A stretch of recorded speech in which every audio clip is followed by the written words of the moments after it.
Salamat, bypass na tayo mga tropa. Ayun Nathan, tanong ko na yung Tagaytay. So may dalawang way. Pwede dito, pwede dito. Pero dito tayo dadaan.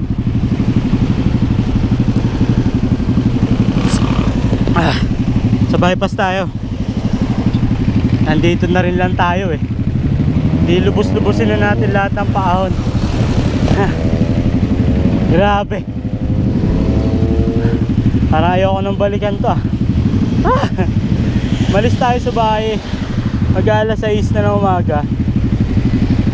So time check alas 8 na. Ibig sabihin 2 oras na tayo nagbabike. So ibig sabihin hindi lang 30 kilometers to mga tropa. Higit pa 30 kilometers. Kunti na lang tol. Ang lupit mo tol.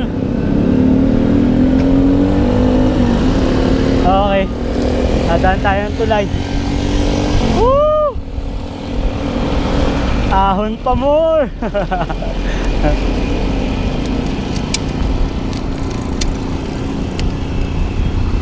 Okay, kaya mo yan. Hindi nalobat ang camera ko. Hindi ba nalobat? Tingnan natin. Yun, kaya pa. Ito yung mga paahon uli dito. Lubos-lubosin na natin.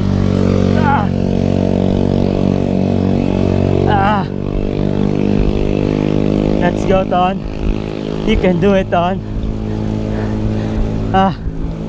Grabe. Imagine Tagaytay. What's next Ton? Ito paahon na to. Sakit na yung paa ko. Paghalan lang natin.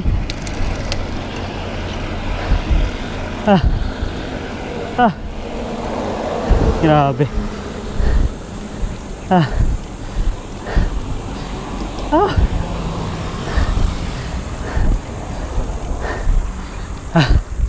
Kaya mo yan. Let's go Tonton. Let's go. Let's go Tonton. Let's go. Yeah man.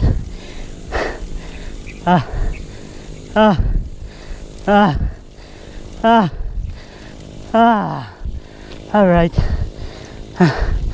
Pahinga. Mamaya ulit para umabot yung battery natin hanggang dun sa Tagaytay. Hingal na ako pero okay lang. Ganda ng view. Grabe. Wow.